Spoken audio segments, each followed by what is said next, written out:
కష్టం వచ్చినప్పుడు సౌకర్యవంతంగా ధర్మాన్ని వదిలిపెట్టేసి ఎప్పుడు నీకు అనుకూలం అనిపిస్తే అప్పుడు ధర్మం పాటిస్తానంటే అది నీ కథ శాశ్వతం అవడానికి ఎలా కారణమవుతుంది? ఆ ఒక్క మాట పట్టుకున్నాడు రాముడు జీవితంలో, వశపడ్డాడు తల్లి మాటకి, ఆ శ్లోకానికి వశపడ్డాడు అంతే.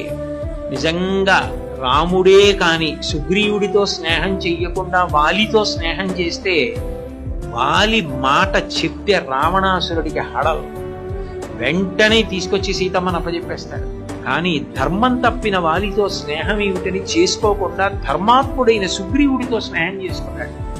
దానివల్ల మళ్ళీ వేరొక కాండ, సుందరకాండ, యుద్ధకాండ, 2 కాండలు వచ్చాయి.